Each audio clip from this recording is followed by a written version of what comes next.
I have been many years training in the way of strategy. The character for way is read Michi in Japanese, or Do in Chinese-based reading. It is equivalent to the Chinese Dao, and means the whole of life of the warrior, his devotion to the sword, and his place in the system. The divine footprints of God pointing the way. Strategy, or Hyōhō, is a word of Chinese derivation meaning military strategy. Hei means soldier, and Ho means method or form. It is now during the first 10 days of the 10th month, 1645, and I have climbed the mountain Iwato of Higo to pay homage to heaven and kneel before Buddha. I am a warrior of Harima Province, Shinmen Oshashi no Kami Fujiwara no Genshin, age 60 years. From youth, my heart has been inclined toward the way of strategy, or the sword.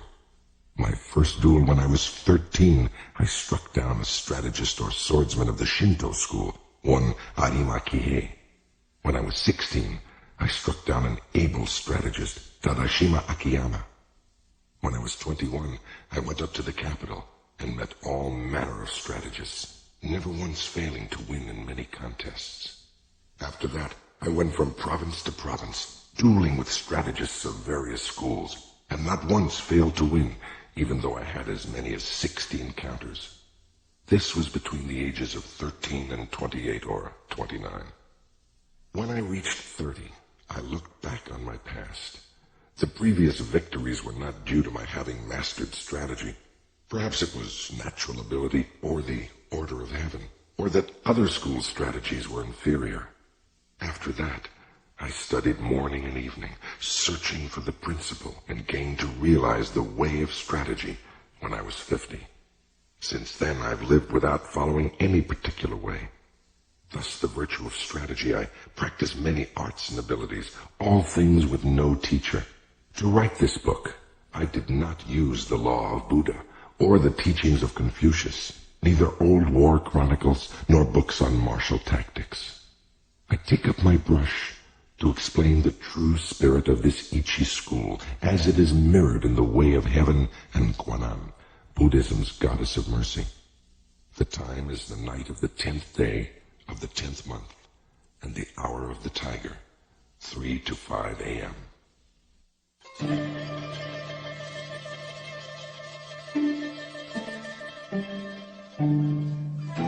The Ground Book.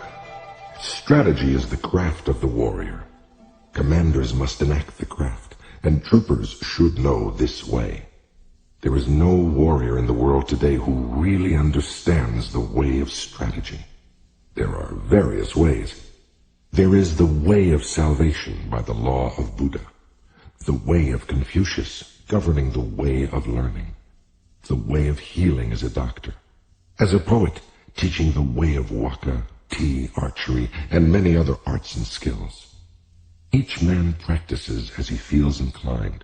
It is said the warrior's is the twofold way of pen and sword, and he should have a taste for both ways. Even if a man has no natural ability, he can be a warrior by sticking assiduously to both divisions of the way. Generally speaking, the way of the warrior is resolute acceptance of death. This idea can be summed up as the philosophy expounded in Hagakure, or Hidden Leaves, a book written in the 17th century by Yamamoto Tsunenori and a few other samurai of the province Nabeshima-han, present-day Saga. Although not only warriors, but priests, women, peasants, and lowlier folk have been known to die readily in the cause of duty or out of shame. This is a different thing. The warrior is different in that studying the way of strategy is based on overcoming men. By victory gained in crossing swords with individuals or in joining battle with large numbers, we can attain power and fame for ourselves or our Lord. This is the virtue of strategy. Even an unadaptable man who is completely useless is a most trusted retainer if he does nothing more than think earnestly of his Lord's welfare. To think only of the practical benefit of wisdom and technology is vulgar. So when you embark upon something, before you start, fix your intention on the 4 oaths and put selfishness behind you, then you cannot fail. The 4 oaths. Never be late with respect to the way of the warrior. Be useful to the Lord. Be respectful to your parents. Get beyond love and grief. Exist for the good of man. The way of strategy. In China and Japan, practitioners of the way have been known as masters of strategy. Warriors must learn this way. Recently, there have been people getting on in the world as strategists, but they are usually just sword fencers. The attendants of the Kashima Kantoril's shrine of the province Itachi received instruction from the gods, and made schools based on this teaching, traveling from country to country instructing men. This is the most recent meaning of strategy. In olden times, strategy was listed among the 10 abilities and 7 arts as a beneficial practice. It was certainly an art, but as a beneficial practice, it was not limited to sword fencing. The true value of sword fencing cannot be seen within the confines of sword fencing technique. If we look at the world, we see arts for sale. Men use equipment to sell their own selves, as if with the nut and the flower, the nut has become less than the flower. In this kind of way of strategy, both those teaching and those learning the way are concerned with coloring and showing off the technique, trying to hasten the bloom of the flower. They speak of this dojo and that dojo. They are looking for profit. Someone once said, "Immature strategy is the cause of grief." That was a true saying. There are 4 ways in which men pass through life: as gentlemen, farmers, artisans, and merchants. The way of the farmer. Using agricultural instruments, he sees springs through to autumns with an eye on the changes of season. Second is the way of the merchant. The winemaker obtains his ingredients and puts them to use to make his living. The way of the merchant is always to live by taking profit. This is the way of the merchant. Thirdly, the gentleman warrior, carrying the weaponry of his way. The way of the warrior is to master the virtue of his weapons. If a gentleman dislikes strategy, he will not appreciate the benefit of weaponry, so must he not have a little taste for this? Fourthly, the way of the artisan. The way of the carpenter is to become proficient in the use of his tools. First to lay his plans with a true measure, and then perform his work according to plan. Thus he passes through life. These are the 4 ways of the gentleman, the farmer, the artisan, and the merchant. Comparing the way of the carpenter to strategy. Here, carpenter means both architect and builder, as well as carpenter. The comparison with carpentry is through the connection with houses. Houses of the nobility, houses of warriors, the 4 houses, ruin of houses, thriving of houses, the style of the house, the tradition of the house, and the name of the house.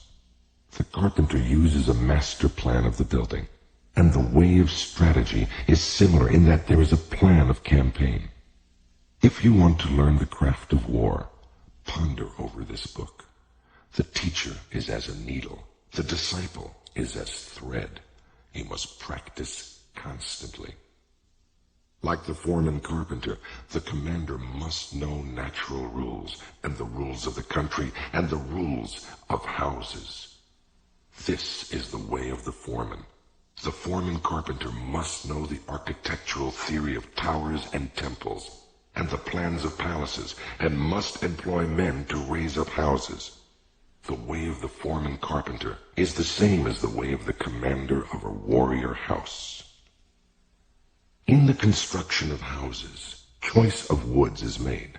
Straight unknotted timber of good appearance is used for the revealed pillars. Straight timber with small defects is used for the inner pillars. Timber of the finest appearance, even if a little weak, is used for the thresholds, lintels, doors, and sliding doors, and so on. Good, strong timber, though it be gnarled and knotted, can always be used discreetly in construction. Timber which is weak or knotted throughout should be used as scaffolding and later for firewood. The foreman carpenter allots his men work according to their ability. Floor layers, makers of sliding doors, thresholds and lintels, ceilings, and so on. Those of poor ability lay the floor joists, and those of lesser ability carve wedges and do such miscellaneous work. If the foreman knows and deploys his men well, the finished work will be good. The foreman should take into account the abilities and limitations of his men, circulating among them and asking nothing unreasonable. He should know their morale and spirit and encourage them when necessary. This is the same as the principle of strategy. The way of strategy. Like a trooper, the carpenter sharpens his own tools. He carries his equipment in his toolbox and works under the direction of his foreman. He makes columns and girders with an axe, shapes floorboards and shelves with a plane, cuts fine openwork and carvings accurately, giving as excellent a finish as his skill will allow. This is the craft of the carpenters. When the carpenter becomes skilled and understands measures, he can become a foreman. The carpenter's attainment is having tools which will cut well to make small shrines, writing shelves, tables, paper lanterns, chopping boards, and pot lids. These are the specialties of the carpenter. Things are similar for the trooper. You ought to think deeply about this. The attainment of the carpenter is that his work is not warped, that the joints are not misaligned, and that the work is truly planed so that it meets well and is not merely finished in sections. This is essential. If you want to learn this way, deeply consider the things written in this book one at a time. You must do sufficient research. The outline of the 5 books of this book of strategy. 5 books, or Go-Rin no Sho, means a book of 5 rings. The Godai, the 5 greats of Buddhism, are the 5 elements which make up the cosmos: ground, water, fire, wind, and void. The Go-Rin, the 5 rings of Buddhism, are the 5 parts of the human body: head, left and right elbows, and left and right knees. The way is shown as 5 books concerning different aspects. These are ground, water, fire, wind or tradition, and void. The body of the way of strategy from the viewpoint of my Ichi school is explained in the ground book. It is difficult to realize the true way just through sword fencing. Know the smallest things and the biggest things, the shallowest things and the deepest things, as if it were a straight road mapped out on the ground. The first book is called the ground book. Second is the water book. With water as the basis, the spirit becomes like water. Water adopts the shape of its receptacle. It is sometimes a trickle and sometimes a wild sea. Water has a clear blue color. By the clarity, things of Ichi school are shown in this book. If you master the principles of sword fencing, when you freely beat one man, you beat any man in the world. The spirit of defeating a man is the same for 10 million men. The strategist makes small things into big things, like building a great Buddha from a 1-foot model. I cannot write in detail how this is done. The principle of strategy is having one thing to know 10,000 things. Things of Ichi school are written in this, the water book. Third is the fire book. This book is about fighting. The spirit of fire is fierce, whether the fire be small or big, and so it is with battles. The way of battles is the same for man-to-man fights and for 10,000-a-side battles. You must appreciate that spirit can become big or small. What is big is easy to perceive. What is small is difficult to perceive. In short, it is difficult for large numbers of men to change position so their movements can be easily predicted. An individual can easily change his mind, so his movements are difficult to predict. You must appreciate this. The essence of this book is that you must train day and night in order to make quick decisions. In strategy, it is necessary to treat training as a part of normal life, with your spirit unchanging. Thus, combat in battle is described in the Fire Book. Fourthly, the Wind Book. This book is not concerned with my Ichi school, but with other schools of strategy. By wind, I mean old traditions, present-day traditions, and family traditions of strategy. Thus, I clearly explain the strategies of the world. This is tradition. It is difficult to know yourself if you do not know others. To all ways, there are sidetracks. If you study a way daily, and your spirit diverges, you may think you are obeying a good way. But objectively, it is not the true way. If you are following the true way and diverge a little, this will later become a large divergence. You must realize this. Other strategies have come to be thought of as mere sword fencing, and it is not unreasonable that this should be so. The benefit of my strategy, although it includes sword fencing, lies in a separate principle.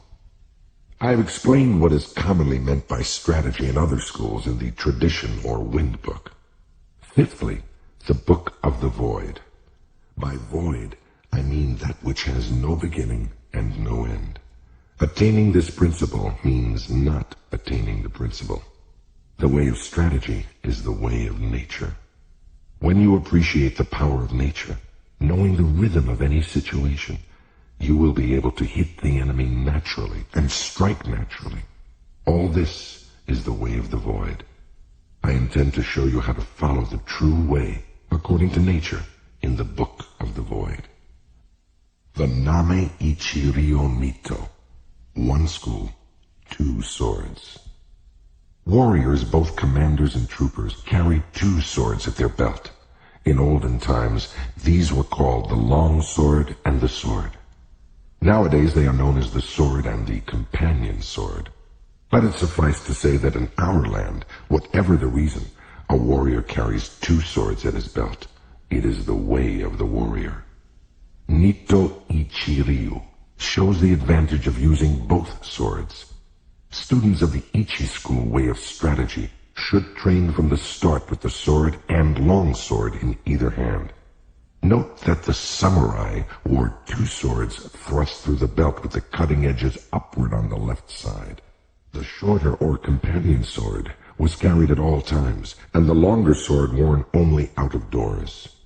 From time to time, there were rules governing the style and length of swords. Samurai carried two swords, but other classes were allowed only one sword for protection against brigands on the roads between towns.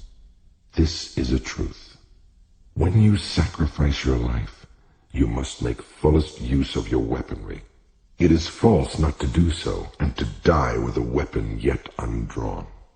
If you hold a sword with both hands, it is difficult to wield it freely to left and right, so my method is to carry the sword in one hand. This does not apply to large weapons such as the spear or halberd, but swords and companion swords can be carried in one hand. To hold the long sword in both hands is not the true way, for if you carry a bow or spear or other arms in your left hand, you have only one hand free for the long sword. However, when it is difficult to cut an enemy down with one hand, you must use both hands. It is not difficult to wield a sword in one hand. The way to learn this is to train with two long swords, one in each hand. It will seem difficult at first, but everything is difficult at first. Bows are difficult to draw, halberds are difficult to wield. As you become accustomed to the bow, so your pull will become stronger. When you become used to wielding the long sword, you will gain the power of the way and wield the sword well. As I will explain in the second book, the Water Book, there is no fast way of wielding the long sword. The long sword should be wielded broadly, and the companion sword closely. This is the first thing to realize. According to this Ichi school, you can win with a long weapon, and yet you can also win with a short weapon. In short, the way of the Ichi school is the spirit of winning, whatever the weapon and whatever its size. It is better to use two swords rather than one when you are fighting a crowd, and especially if you want to take a prisoner. These things cannot be explained in detail. From one thing, know 10,000 things. When you attain the way of strategy, there will not be one thing you cannot see. You must study hard. The benefit of the two characters reading strategy. Masters of the long sword are called strategists. We do not call masters of the way of the long sword long swordsmen, nor do we speak of companion swordsmen, because bows, guns, spears, and halberds are all warriors' equipment. They are certainly part of strategy. To master the virtue of the long sword is to govern the world and oneself. Thus, the long sword is the basis of strategy. The principle is strategy by means of the long sword. If he attains the virtue of the long sword, one man can beat 10 men. Just as one man can beat 10, so 100 men can beat 1,000, and 1,000 can beat 10,000. In my strategy, one man is the same as 10,000, so this strategy is the complete warrior's craft. The way of the warrior does not include other ways, such as Confucianism, Buddhism, certain traditions, artistic accomplishments, and dancing. But even though these are not part of the way, if you know the way broadly, you will see it in everything. Men must polish their particular way. The benefit of weapons in strategy. There is a time and a place for use of weapons. The best use of the companion sword is in a confined space or when you are engaged closely with an opponent. The long sword can be used effectively in all situations. Anyway, if you learn indoor or dojo techniques exclusively, you will think narrowly and forget the true way. Thus you will have difficulty in actual encounters. Just as a horse must have endurance and no defects, so it is with weapons. Horses should walk strongly, and swords and companion swords should cut strongly. Spears and halberds must stand up to heavy use. Bows and guns must be sturdy. Weapons should be hardy rather than decorative. You should not have a favorite weapon. To become overfamiliar with one weapon is as much a fault as not knowing it sufficiently well. You should not copy others, but use weapons which you can handle properly.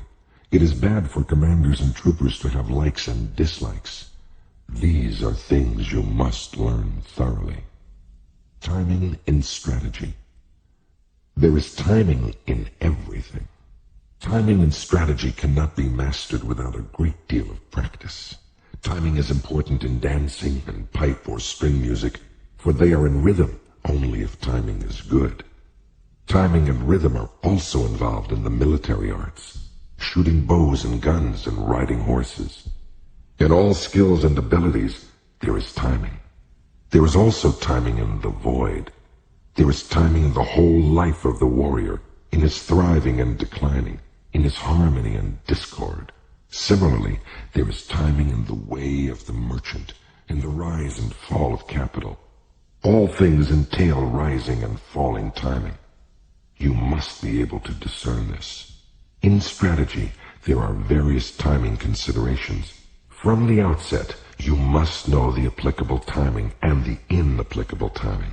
And from among the large and small things and the fast and slow timings, find the relevant timing, first seeing the distance timing and the background timing.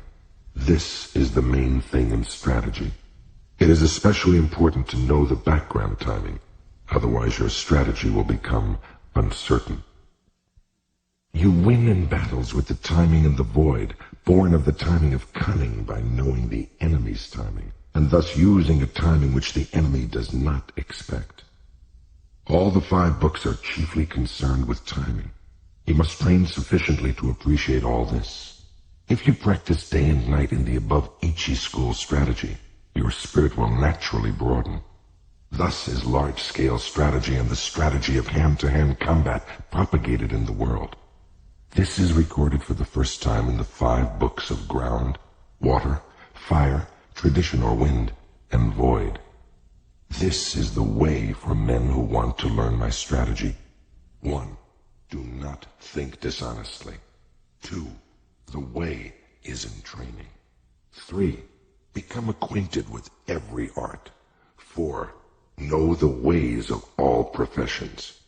5. Distinguish between gain and loss in worldly matters. 6. Develop intuitive judgment and understanding for everything. 7. Perceive those things which cannot be seen. 8. Pay attention even to trifles.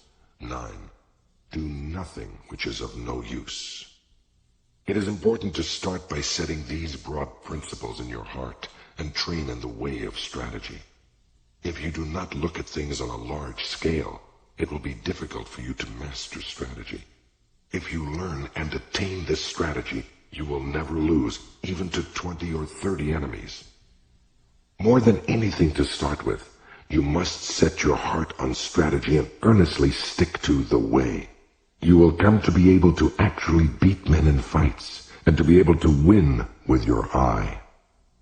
Also by training, you will be able to freely control your own body, conquer men with your body, and with sufficient training you will be able to beat 10 men with your spirit. When you have reached this point, will it not mean that you are invincible?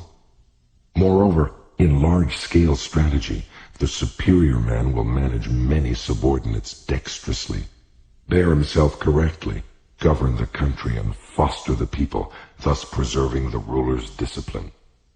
If there is a way involving the spirit of not being defeated, to help oneself and to gain honor, it is the way of strategy. The second year of Shōhō, 1645, the 5th month, the 12th day, signed Shinmen Musashi. To Teruo Maganojo, the pupil, sometimes called Teruo Nobuyuki, to whom Musashi addressed Gorin no Sho.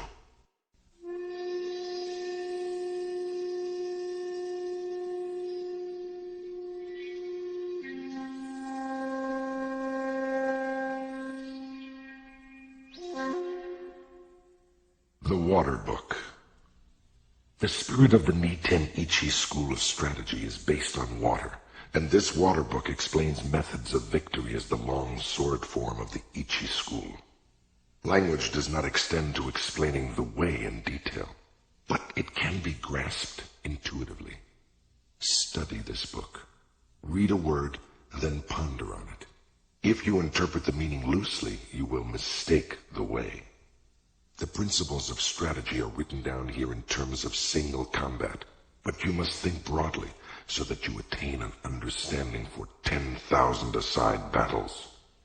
Strategy is different from other things in that if you mistake the way, even a little, you will become bewildered and fall into bad ways. If you merely read this book, you will not reach the way of strategy. Absorb the things written in this book. Do not just read, memorize, or imitate, but so that you realize the principle from within your own heart. Study hard to absorb these things into your body. Spiritual bearing and strategy.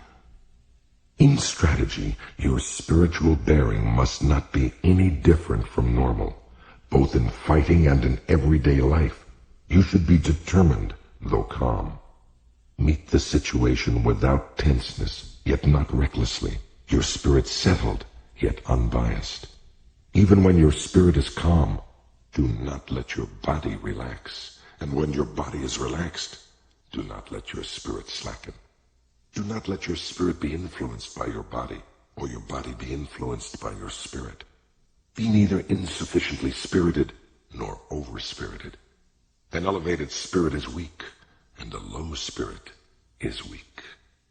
Do not let the enemy see your spirit. Small people must be completely familiar with the spirit of large people, and large people must be familiar with the spirit of small people. Whatever your size, do not be misled by the reactions of your own body.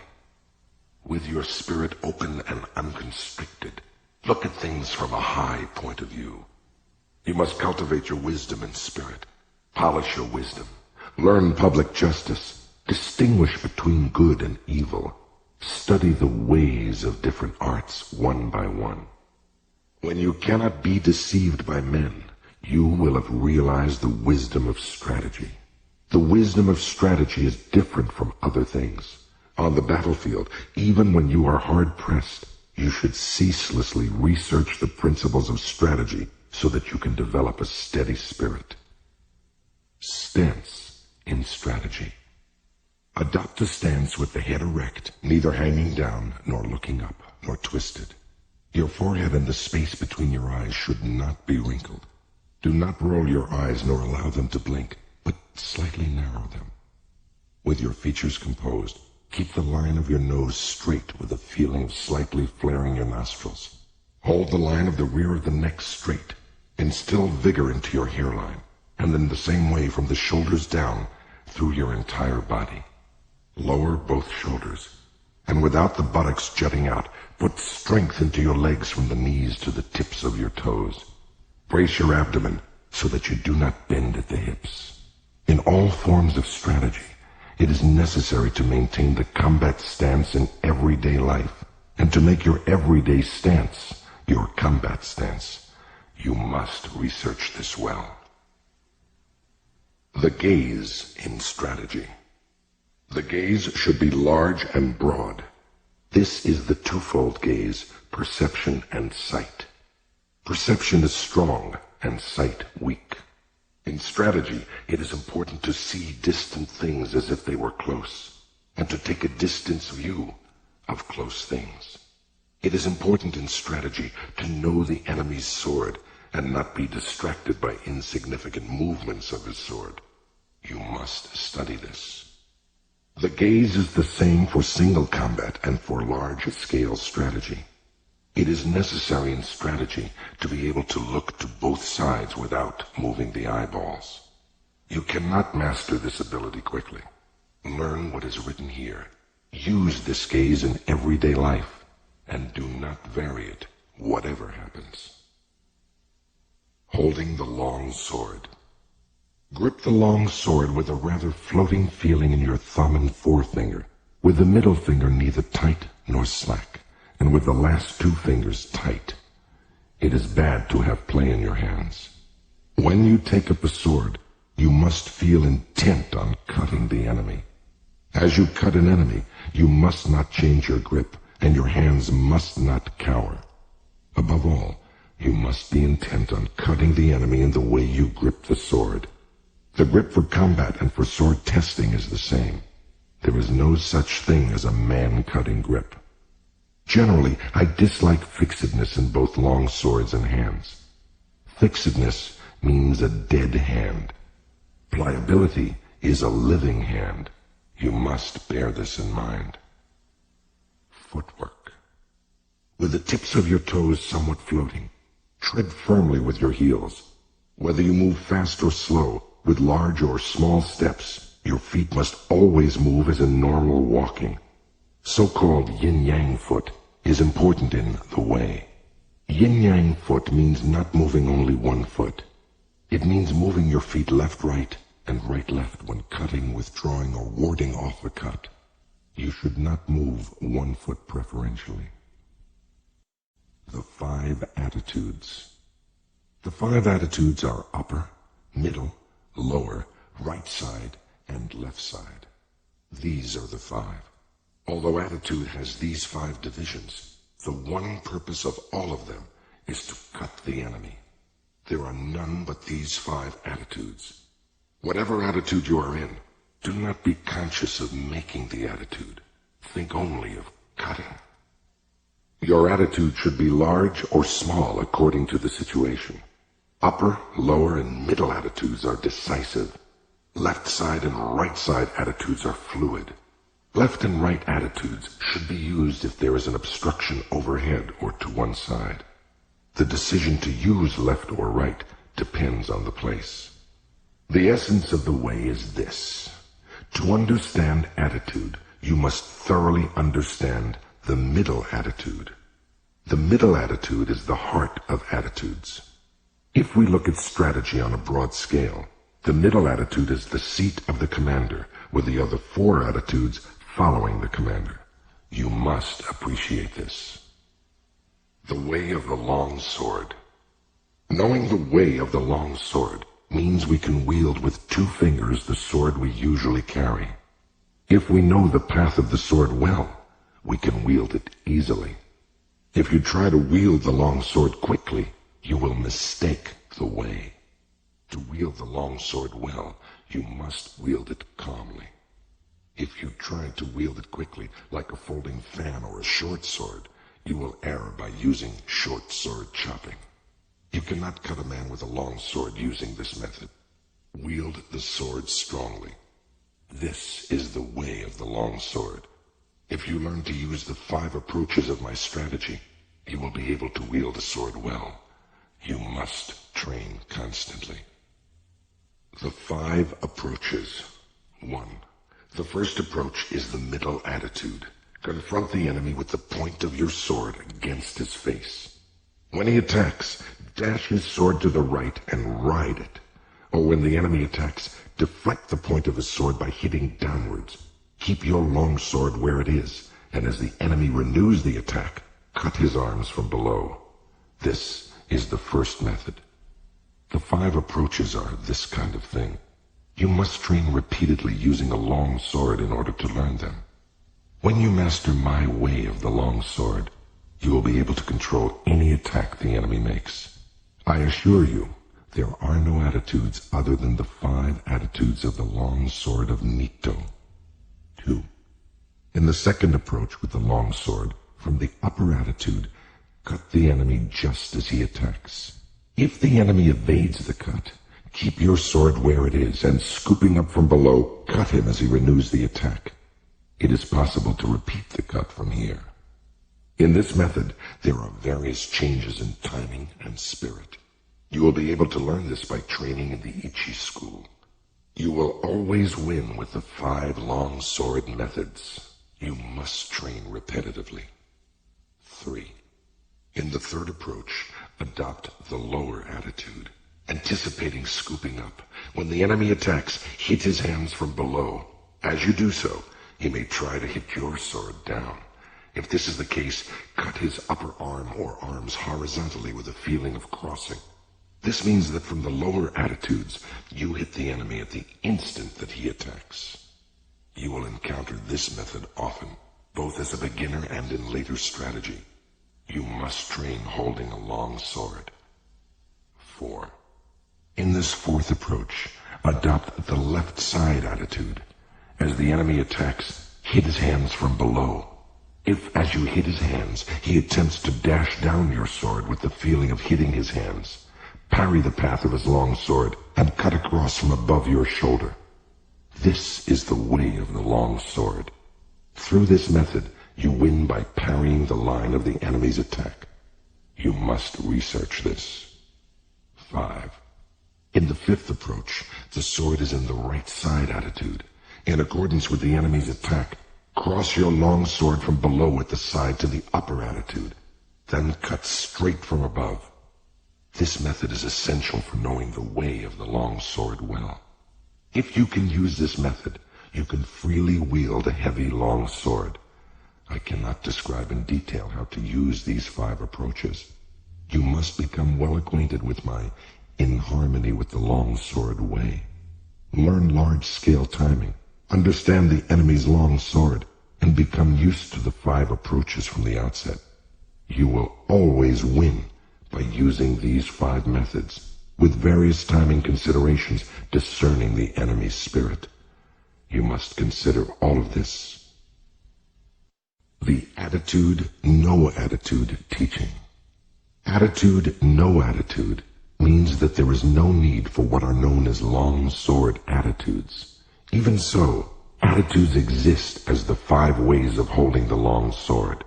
However you hold the sword, it must be in such a way that it is easy to cut the enemy well in accordance with the situation, the place, and your relation to the enemy.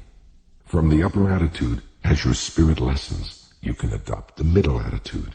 Then from the middle attitude, you can raise the sword a little in your technique and adopt the upper attitude. From the lower attitude, you can raise the sword a little and adopt the middle attitudes as the occasion demands. According to the situation, If you turn your sword from either the left or right side attitude towards the center, the middle or lower attitude results. The principle of this is called existing attitude, non-existing attitude. The primary thing when you take a sword in your hands is your intention to cut the enemy, whatever the means. Whenever you parry, hit, strike, spring, or touch the enemy's cutting sword, you must cut the enemy in the same movement. It is essential to attain this. If you think only of hitting, springing, striking, or touching the enemy, you will not be able to actually cut him. More than anything, you must be thinking of carrying your movement through to cutting him. You must thoroughly research this. Attitude and strategy on a larger scale is called battle array. Such attitudes are all for winning battles. Fixed formation is bad. Study this well. To hit the enemy in one timing. In one timing means when you have closed with the enemy, to hit him as quickly and directly as possible without moving your body or settling your spirit while you see that he is still undecided. The timing of hitting before the enemy decides to withdraw, break, or hit is this in one timing. You must train to achieve this timing, to be able to hit in the timing of an instant. The abdomen timing of 2. When you attack and the enemy quickly retreats, as you see him tense, you must feint a cut. Then, as he relaxes, follow up and hit him. This is the abdomen timing of 2. No design, no conception.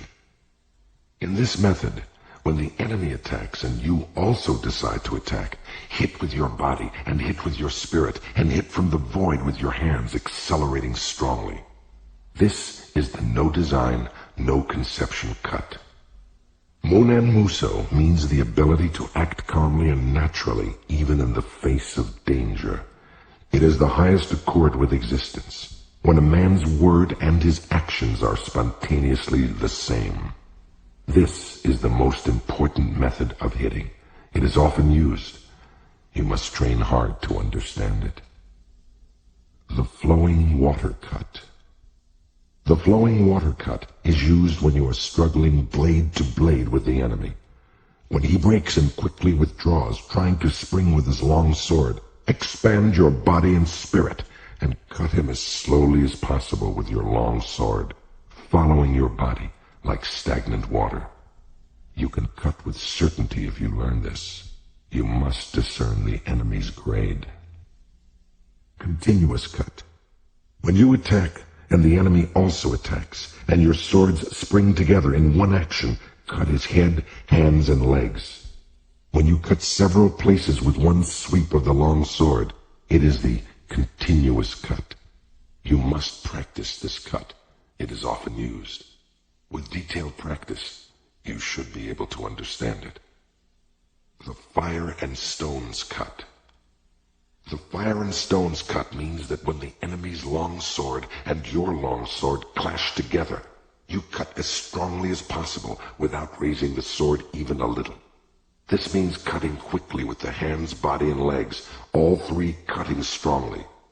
If you train well enough, you will be able to strike strongly. The red leaves cut means knocking down the enemy's long sword. The spirit should be getting control of his sword. When the enemy is in a long sword attitude in front of you, and intent on cutting, hitting, and parrying, you strongly hit the enemy's long sword with the fire and stones cut, perhaps in the spirit of the no design, no conception cut. If you then beat down the point of his sword with a sticky feeling, he will necessarily drop the sword. If you practice this cut, it becomes easy to make the enemy drop his sword. You must train repetitively.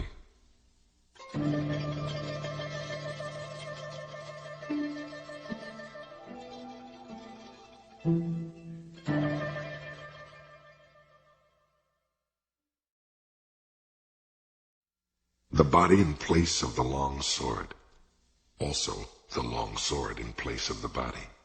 Usually, we move the body and the sword at the same time to cut the enemy. However, according to the enemy's cutting method, you can dash against him with your body first, and afterwards cut with the sword.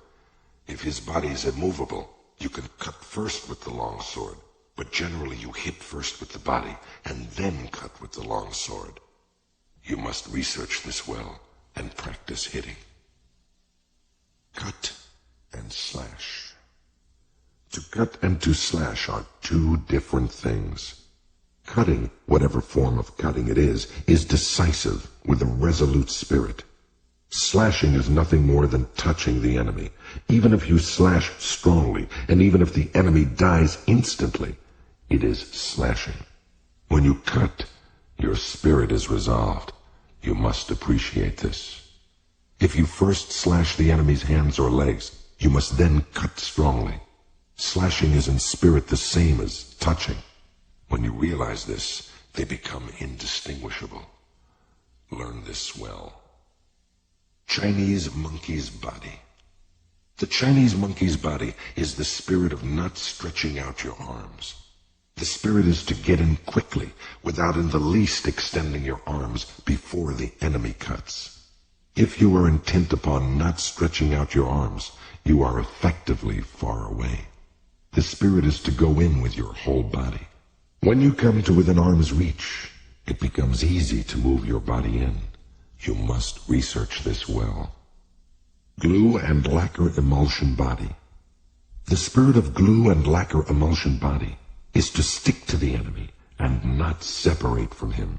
When you approach the enemy, stick firmly with your head, body, and legs. People tend to advance their head and legs quickly, but their body lags behind. You should stick firmly so that there is not the slightest gap between the enemy's body and your body. You must consider this carefully. To strive for height. By to strive for height is meant when you close with the enemy, to strive with him for superior height without cringing. Stretch your legs, stretch your hips, and stretch your neck face to face with him. When you think you have won, and you are the higher, thrust in strongly. You must learn this. To apply stickiness. When the enemy attacks and you also attack with the long sword, you should go in with a sticky feeling and fix your long sword against the enemy's as you receive his cut. The spirit of stickiness is not hitting very strongly, but hitting so that the long swords do not separate easily. It is best to approach as calmly as possible when hitting the enemy's long sword with stickiness. The difference between stickiness and entanglement is that stickiness is firm and entanglement is weak. You must appreciate this. The body strike. The body strike means to approach the enemy through.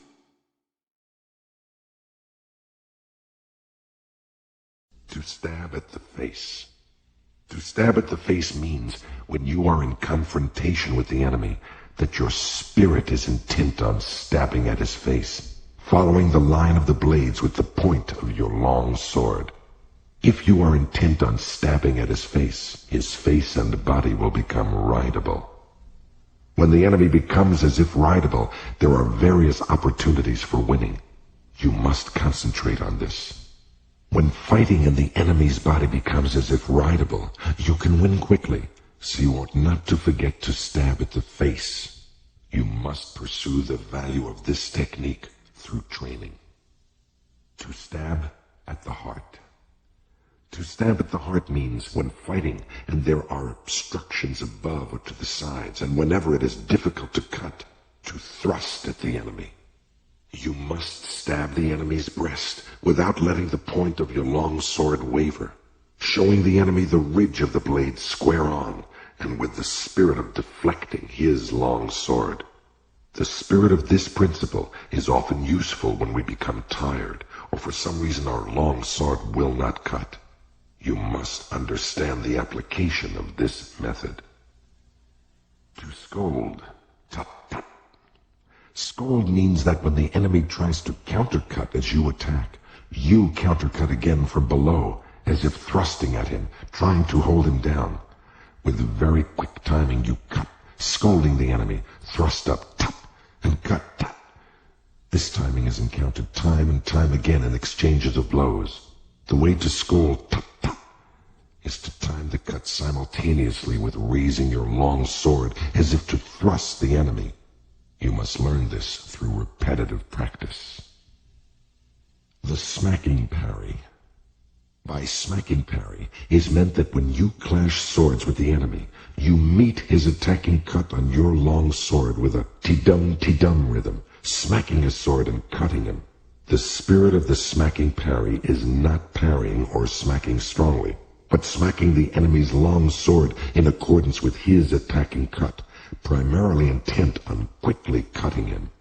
If you understand the timing of smacking, however hard your long swords clash together, your sword point will not be knocked back even a little.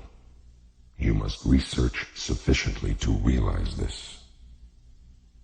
There are many enemies. There are many enemies applies when you are fighting one against many. Draw both sword and companion sword and assume a wide-stretched left and right attitude. The spirit is to chase the enemies around from side to side, even though they come from all four directions. Observe their attacking order, and go to meet first those who attack first. Sweep your eyes around broadly, carefully examining the attacking order, and cut left and right alternately with your swords. Waiting is bad. Always quickly reassume your attitudes to both sides. Cut the enemies down as they advance, crushing them in the direction from which they attack. Whatever you do, you must drive the enemy together, as if tying a line of fish. And when they are seen to be piled up, cut them down strongly without giving them room to move. Musashi is held to be the inventor of the two-sword style. He writes that the use of two swords is for when there are many enemies. But people practice a style of fencing with a sword in each hand to give practical advantage in fencing.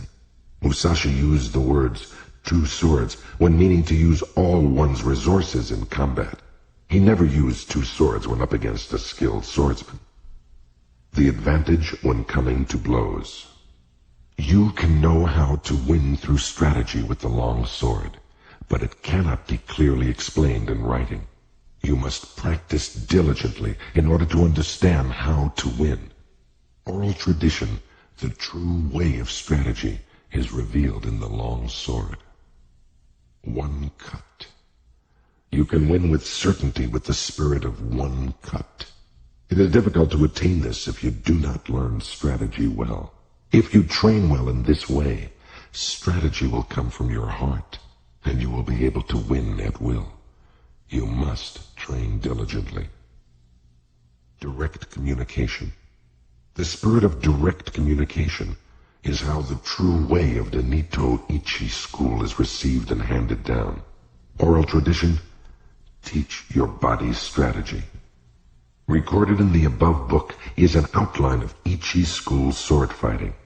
To learn how to win with the long sword in strategy, first learn the 5 approaches and the 5 attitudes, and absorb the way of the long sword naturally in your body. You must understand spirit and timing, handle the long sword naturally, and move body and legs in harmony with your spirit.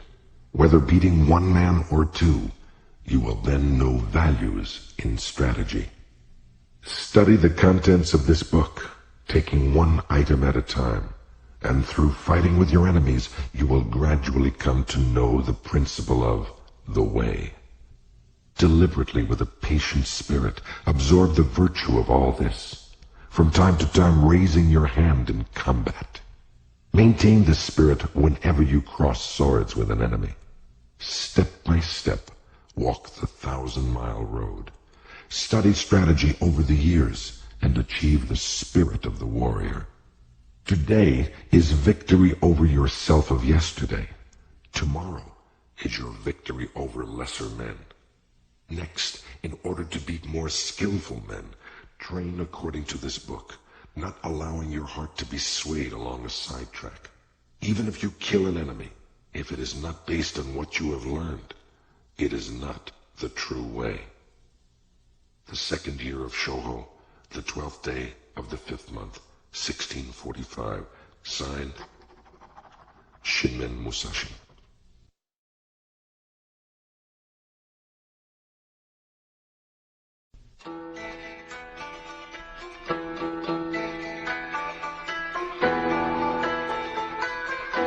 The Fire Book. In this, the Fire Book of the Niten Ichi School of Strategy, I describe fighting as fire. In the first place, people think narrowly about the benefit of strategy. By using only their fingertips, they only know the benefit of 3 of the 5 inches of the wrist. They let a contest be decided, as with the folding fan, merely by the span of their forearms. They specialize in the small matter of dexterity, learning such trifles as hand and leg movements with the bamboo practice sword. In my strategy, the training for killing enemies is by way of many contests. Fighting for survival, discovering the meaning of life and death, learning the way of the sword, judging the strength of attacks, and understanding the way of the edge and ridge of the sword. You cannot profit from small techniques, particularly when full armor is worn. My way of strategy is the sure method to win when fighting for your life 1 man against 5 or 10. There is nothing wrong with the principle 1 man can beat 10, so 1,000 men can beat 10,000. You must research this. Of course, you cannot assemble 1,000 or 10,000 men for everyday training. But you can become a master of strategy by training alone with a sword, so that you can understand the enemy's stratagems, his strength and resources, and come to appreciate how to apply strategy to beat 10,000 enemies. Any man who wants to master the essence of my strategy must research diligently, training morning and evening. Thus can he polish his skill, become free from self, and realize extraordinary ability. He will come to possess miraculous power. This is the practical result of strategy. Depending on the place. Examine your environment. Stand in the sun, that is, take up an attitude with the sun behind you. If the situation does not allow this, you must try to keep the sun on your right side. In buildings, you must stand with the entrance behind you or to your right. Make sure that your rear is unobstructed and that there is free space on your left, your right side being occupied with your sword attitude. At night, if the enemy can be seen, keep the fire behind you and the entrance to your right, and otherwise take up your attitude as above. You must look down on the enemy and take up your attitude on slightly higher places. For example, the kamisa, or spiritual center in a house, is thought of as a high place. When the fight comes, always endeavor to chase the enemy around to your left side. Chase him toward awkward places and try to keep him with his back to awkward places. When the enemy gets into an inconvenient position, do not let him look around, but conscientiously chase him around and pin him down. In houses, chase the enemy into the thresholds, lintels, doors, verandas, pillars, and so on, again not letting him see his situation. Always chase the enemy into bad footholds, obstacles at the side, and so on, using the virtues of the place to establish predominant positions from which to fight. You must research and train diligently in this. The 3 methods to forestall the enemy. A great swordsman, or any other artist, will have mastered the ability to forestall the enemy. The great swordsman is always before his environment. This does not mean speed. You cannot beat a good swordsman because he subconsciously sees the origin of every real action. It is the practiced ability to sum up a changing situation instantly. The first is to forestall him by attacking. This is called ken no sen, to set him up. Another method is to forestall him as he attacks. This is called tai no sen, to wait for the initiative. The other method is when you and the enemy attack together. This is called tai no sen, to accompany him and forestall him. There are no methods of taking the lead other than these 3. Because you can win quickly by taking the lead, it is one of the most important things in strategy. There are several things involved in taking the lead. You must make the best of the situation, see through the enemy's spirit so that you grasp his strategy and defeat him. It is impossible to write about this in detail. The first, Ken no Sen. When you decide to attack, keep calm and dash in quickly, forestalling the enemy. Or you can advance seemingly strongly, but with a reserved spirit, forestalling him with the reserve. Alternatively, advance with as strong a spirit as possible, and when you reach the enemy, move with your feet a little quicker than normal, unsettling him and overwhelming him sharply. Or with your spirit calm, attack with a feeling of constantly crushing the enemy from first to last. The spirit is to win in the depths of the enemy. These are all Ken no Sen. The second, Tai no Sen. When the enemy attacks, remain undisturbed, but feign weakness. As the enemy reaches you, suddenly move away, indicating that you intend to jump aside. Then dash in, attacking strongly as soon as you see the enemy relax. This is one way. Or as the enemy attacks, attack still more strongly, taking advantage of the resulting disorder in his timing to win. This is the Tai no Sen principle. The third, Tai no Sen. When the enemy makes a quick attack, you must attack strongly and calmly. Aim for his weak point as he draws near, and strongly defeat him.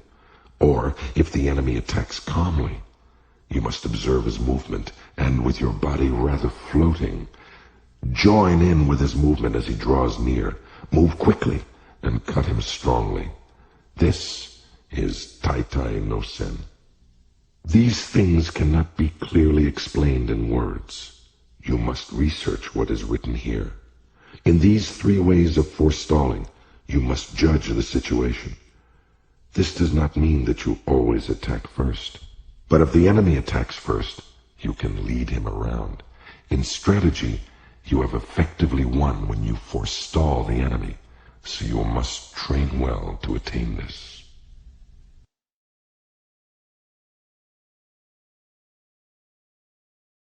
To hold down a pillow. To hold down a pillow means not allowing the enemy's head to rise. In contests of strategy, it is bad to be led about by the enemy.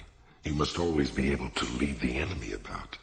Obviously, the enemy will also be thinking of doing this, but he cannot forestall you if you do not allow him to come out. In strategy, you must stop the enemy as he attempts to cut. You must push down his thrust and throw off his hold when he tries to grapple. This is the meaning of to hold down a pillow. When you have grasped this principle, whatever the enemy tries to bring about in the fight, you will see in advance and suppress it. The spirit is to check his attack at the syllable at. When he jumps, check his jump at the syllable ja, and check his cut at ka. The important thing in strategy is to suppress the enemy's useful actions, but allow his useless actions. However, doing this alone is defensive. First, you must act according to the way. Suppress the enemy's techniques, foiling his plans, and thence command him directly. When you can do this, you will be a master of strategy. You must train well and research holding down a pillow. Crossing at a ford. Crossing at a ford means, for example, crossing the sea at a strait, or crossing over 100 miles of broad sea at a crossing place. I believe this crossing at a ford occurs often in a man's lifetime. It means setting sail, even though your friends stay in harbor, knowing the route, knowing the soundness of your ship, and the favor of the day. When all the conditions are met, and there is perhaps a favorable wind or a tailwind, then set sail. If the wind changes within a few miles of your destination, you must row across the remaining distance without sail. If you attain this spirit, it applies to everyday life. You must always think of crossing at a ford.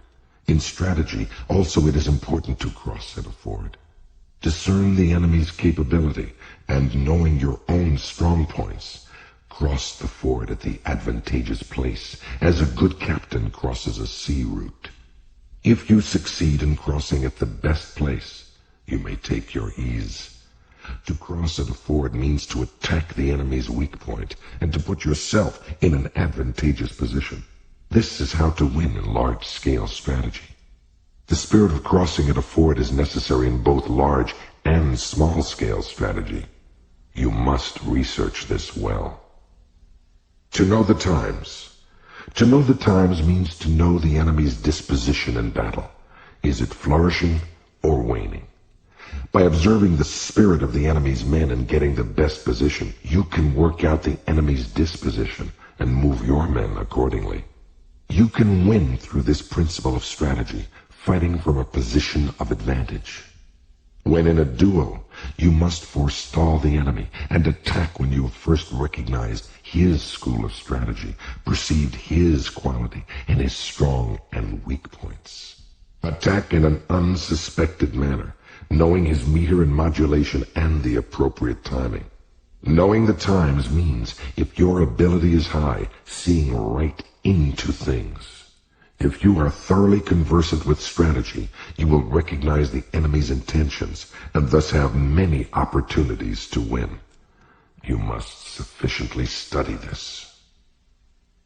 To tread down the sword. To tread down the sword is a principle often used in strategy. First, in large-scale strategy, when the enemy first discharges bows and guns and then attacks, it is difficult for us to attack if we are busy loading powder into our guns or notching our arrows. The spirit is to attack quickly while the enemy is still shooting with bows or guns. The spirit is to win by treading down as we receive the enemy's attack. In single combat, we cannot get a decisive victory by cutting with a tidum feeling in the wake of the enemy's attacking long sword. We must defeat him at the start of his attack, in the spirit of treading him down with the feet, so that he cannot rise again to the attack. Treading does not simply mean treading with the feet. Tread with the body, tread with the spirit, and of course, tread and cut with the long sword. You must achieve the spirit of not allowing the enemy to attack a second time. This is the spirit of forestalling in every sense. Once at the enemy, you should not aspire just to strike him, but to cling after the attack. You must study this deeply. To know collapse. In large-scale strategy, when the enemy starts to collapse, you must pursue him without letting the chance go. If you fail to take advantage of your enemy's collapse, they may recover. You must understand how to utterly cut down the enemy. To become the enemy. To become the enemy means to think yourself into the enemy's position. In single combat, also you must put yourself in the enemy's position. If you think, here is a master of the way who knows the principles of strategy, then you will surely lose. You must consider this deeply. To release four hands. To release four hands is used when you and the enemy are contending with the same spirit and the issue cannot be decided. It is a deadlock. Abandon this spirit and win through an alternative resource. When there is a four hands spirit, do not give up. It is man's existence.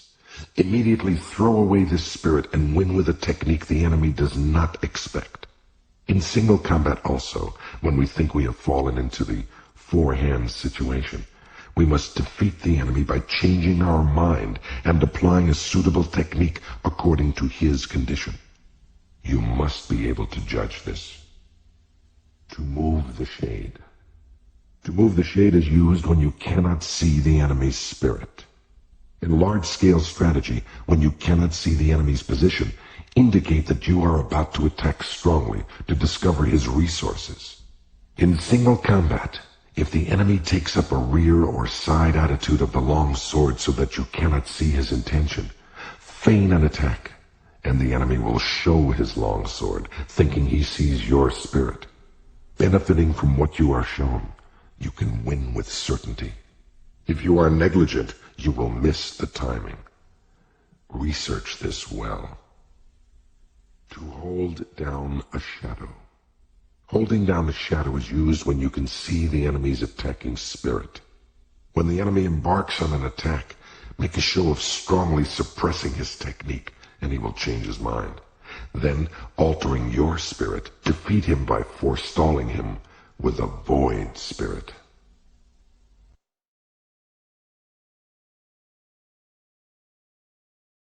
To pass on. Many things are said to be passed on. Sleepiness can be passed on, and yawning can be passed on. Time can be passed on also. In single combat, you can win by relaxing your body and spirit, and then catching on to the moment when the enemy relaxes, attack strongly and quickly, forestalling him. What is known as getting someone drunk is similar to this. You can also infect the enemy with a bored, careless, or weak spirit. To cause loss of balance. Many things can cause a loss of balance. One cause is danger, another is hardship, and another is surprise. You must research this. In strategy, it is important to cause loss of balance, or in single combat, start by making a show of being slow, then attack strongly, without allowing him space for breath to recover from the fluctuation of spirit. You must grasp the opportunity to win. To frighten. Fright often occurs caused by the unexpected. In large-scale strategy, you can frighten the enemy not just by what you present to their eyes, but by shouting, making a small force seem large, or by threatening them from the flank without warning. These things all frighten. You can win by making best use of the enemy's frightened rhythm. To soak in. When you have come to grips and are striving together with the enemy, and you realize that you cannot advance, you soak in and become one with the enemy. You can win by applying a suitable technique while you are mutually entangled. To injure the corners. It is difficult to move strong things by pushing directly, so you should injure the corners. In large-scale strategy, it is beneficial to strike at the corners of the enemy's force. If the corners are overthrown, the spirit of the whole body will be overthrown. To defeat the enemy, you must follow up the attack when the corners have fallen. In single combat, it is easy to win once the enemy collapses. This happens when you injure the corners of his body, and thus weaken him. To throw into confusion. This means making the enemy lose resolve. Victory is certain when the enemy is caught up in a rhythm which confuses his spirit. We can confuse the enemy by attacking with varied techniques when the chance arises. Feint a thrust or cut, or make the enemy think that you are going to close with him. And when he is confused, you can easily win. We can make him think, here, there, like that, like this, slow, fast. This is the essence of fighting, and you must research it deeply. To mingle. In battles when the armies are in confrontation, attack the enemy's strong points, and when you see that they are beaten back, quickly separate and attack yet another strong point on the periphery of his force. The spirit of this is like a winding mountain path. This is an important fighting method for one man against many. What is meant by mingling is the spirit of advancing and becoming engaged with the enemy, and not withdrawing even one step. You must understand this. To crush. This means to crush the enemy regarding him as being weak. If the enemy is less skillful than ourselves, if his rhythm is disorganized, or if he has fallen into evasive or retreating attitudes, crush him straight away. The primary thing is to not let him recover his position even a little. The mountain sea change. The mountain sea spirit means that it is bad to repeat the same thing several times when fighting the enemy. There may be no help but to do something twice, but do not try it a third time. If the enemy thinks of the mountains, attack like the sea, and if he thinks of the sea, attack like the mountains. to penetrate the depths. When we are fighting with the enemy, even when it can be seen that we can win on the surface with the benefit of the way, if his spirit is not extinguished, he may be beaten superficially, yet undefeated in spirit deep inside. With this principle of penetrating the depths, we can destroy the enemy's spirit in its depths, demoralizing him by quickly changing our spirit. If the enemy remains spirited, it is difficult to crush him. To renew. To renew applies when we are fighting with the enemy and an entangled spirit arises where there is no possible resolution. We must abandon our efforts. Think of the situation in a fresh spirit, then win it in the new rhythm.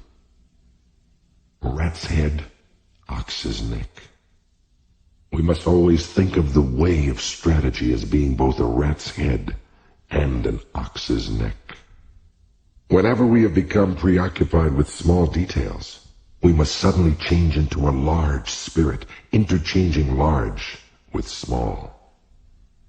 The commander knows the troops. The commander knows the troops applies everywhere in fights in my way of strategy. Using the wisdom of strategy, think of the enemy as your own troops. When you think in this way, you can move him at will and be able to chase him around. The body of a rock. When you have mastered the way of strategy, you can suddenly make your body like a rock, and 10,000 things cannot touch you. This is the body of a rock. You will not be moved. Oral tradition. This book is a spiritual guide for the man who wishes to learn the way. The true way of sword fencing is the craft of defeating the enemy in a fight, and nothing other than this. If you attain and adhere to the wisdom of my strategy, you need never doubt that you will win. The second year of Shōhō, the 5th month, the 12th day, 1645, signed, Shinmen Musashi.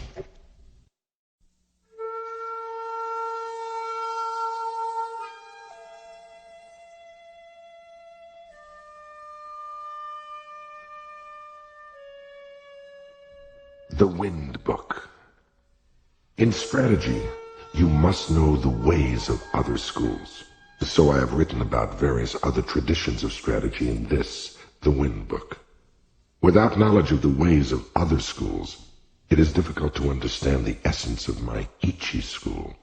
Looking at other schools, we find some that specialize in techniques of strength, using extra long swords. Some schools study the way of the short sword, known as kodachi.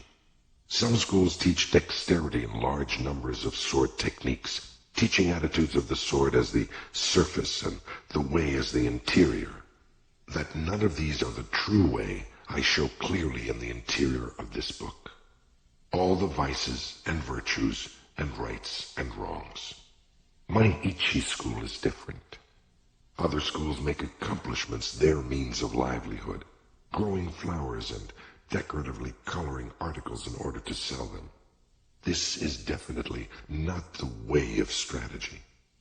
Some of the world's strategists are concerned only with sword fencing and limit their training to flourishing the long sword and carriage of the body. But is dexterity alone sufficient to win? This is not the essence of the way. I have recorded the unsatisfactory points of other schools one by one in this book. You must study these matters deeply to appreciate the benefit of my Nito Ichi school. Other schools using extra long swords. Some other schools have a liking for extra long swords. From the point of view of my strategy, these must be seen as weak schools. This is because they do not appreciate the principle of cutting the enemy by any means. Their preference is for the extra long sword, and relying on the virtue of its length, they think to defeat the enemy from a distance. In this world it is said, 1 inch gives the hand advantage. But these are the idle words of someone who does not know strategy. It shows the inferior strategy of a weak spirit that men should be dependent upon the length of their sword, fighting from a distance without the benefit of strategy. From olden times it has been said, great and small go together. So do not unconditionally dislike extra long swords. What I dislike is the inclination toward the long sword only. If we consider large-scale strategy, we can think of large forces in terms of long swords, and small forces as short swords. Cannot few men give battle against many? There are many instances of few men overcoming many. In my doctrine, I dislike preconceived, narrow spirit. You must study this well. The strong, long sword spirit in other schools. If you are concerned with the strength of your sword, you will try to cut unreasonably strongly, and will not be able to cut at all. It is also bad to try to cut strongly when testing the sword. Whenever you cross swords with an enemy, you must not think of cutting him either strongly or weakly. Just think of cutting and killing him. Be intent solely upon killing the enemy. Do not try to cut strongly, and of course, do not think of cutting weakly. You should only be concerned with killing the enemy. If you rely on strength, when you hit the enemy's sword, you will inevitably hit too hard. If you do this, your own sword will be carried along as a result. Thus the saying, the strongest hand wins, has no meaning. Without the correct principle, the fight cannot be won. Use of the shorter long sword in other schools. Using a shorter long sword is not the true way to win. Some men use a shorter long sword with the intention of jumping in and stabbing the enemy at the unguarded moment when he flourishes his sword. This inclination is bad. To aim for the enemy's unguarded moment is completely defensive and undesirable at close quarters with the enemy. Furthermore, you cannot use the method of jumping inside his defense with a short sword if there are many enemies. By their study of strategy, people of the world get used to countering, evading, and retreating as the normal thing. They become set in this habit, so can easily be paraded around by the enemy. The way of strategy is straight and true. You must chase the enemy around and make him obey your spirit. Other schools with many methods of using the long sword. I think it is held in other schools that there are many methods of using the long sword in order to gain the admiration of beginners. This is selling the way. It is a vile spirit in strategy. Anyway, cutting down the enemy is the way of strategy, and there is no need for many refinements of it. There are 5 methods in 5 directions. Methods apart from these 5 hand-twisting, body-bending, jumping out and so on to cut the enemy are not in the true way of strategy. This is completely useless. In my strategy, I bear my spirit and body straight and cause the enemy to twist and bend. The necessary spirit is to win by attacking the enemy when his spirit is warped. Use of attitudes of the long sword in other schools. Attitudes are for situations in which you are not to be moved. In the way of dueling, however, you must always be intent upon taking the lead and attacking. Attitude is the spirit of awaiting an attack. You must appreciate this. In duels of strategy, you must move the opponent's attitude. Attack where his spirit is lax, throw him into confusion, irritate and terrify him. Take advantage of the enemy's rhythm when he is unsettled, and you can win. I dislike the defensive spirit known as attitude. Fixing the eyes in other schools. In the way of strategy, when you have fought many times, you will easily be able to appraise the speed and position of the enemy's sword, and having mastery of the way, you will see the weight of his spirit. In strategy, fixing the eyes means gazing at the man's heart. In large-scale strategy, the area to watch is the enemy's strength. Perception and sight are the 2 methods of seeing. Perception consists of concentrating strongly on the enemy's spirit, observing the condition of the battlefield, fixing the gaze strongly, seeing the progress of the fight and the changes of advantage. This is the sure way to win. In single combat, you must not fix the eyes on details. As I said before, if you fix your eyes on details and neglect important things, your spirit will become bewildered, and victory will escape you. Research this principle well, and train diligently.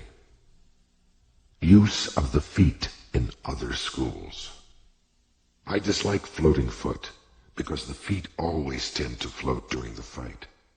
The way must be trod firmly. In my strategy, the footwork does not change. I always walk as I usually do in the street. You must never lose control of your feet. According to the enemy's rhythm, move fast or slowly, adjusting your body not too much and not too little. Speed in other schools. Speed is not part of the true way of strategy. Speed implies that things seem fast or slow, according to whether or not they are in rhythm. Whatever the way, the master of strategy does not appear fast. Really skillful people never get out of time, and are always deliberate and never appear busy. From this example, the principle can be seen. What is known as speed is especially bad in the way of strategy. If you try to cut quickly, as if using a fan or a short sword, you will not actually cut even a little. When your opponent is hurrying recklessly, you must act contrarily and keep calm. You must not be influenced by the opponent. Train diligently to attain this spirit. Interior and surface in other schools. There is no interior nor surface in strategy. I gradually endeavor to explain the deep principle, points which it is hardly possible to comprehend according to the pupil's progress. In any event, because the way to understanding is through experience, I do not speak of interior and gate. In this world, if you go into the mountains and decide to go deeper and yet deeper, instead you will emerge at the gate. Whatever the way, it has an interior, and it is sometimes a good thing to point out the gate. In strategy, we cannot say what is concealed and what is revealed. In my Ichi school of the long sword, there is neither gate nor interior. There is no inner meaning in sword attitudes. You must simply keep your spirit true to realize the virtue of strategy. 12th day of the 5th month, the 2nd year of Shōhō, 1645. Shinmen Musashi.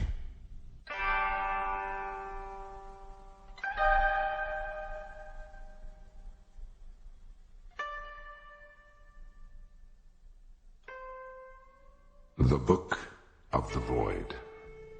The Niten Ichi way of strategy is recorded in this, the Book of the Void. What is called the spirit of the void is where there is nothing. It is not included in man's knowledge. Of course, the void is nothingness. By knowing things that exist, you can know that which does not exist.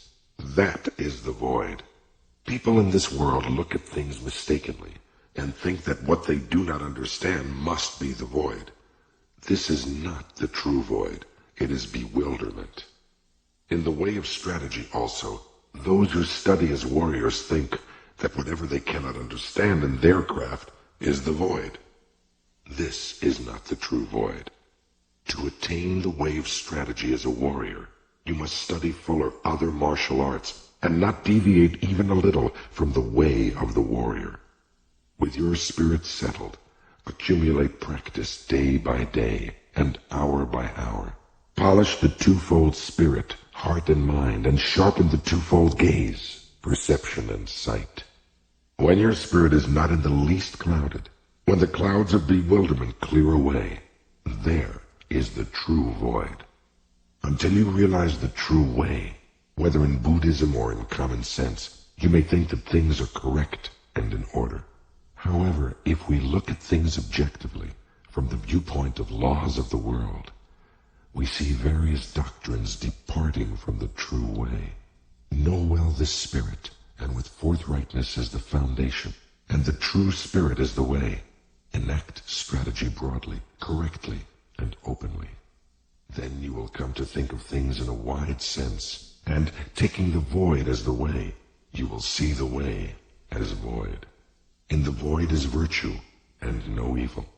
Wisdom has existence. Principle has existence. The way has existence. Spirit is nothingness. 12th day of the 5th month, 2nd year of Shōhō, 1645. Shinmen Musashi.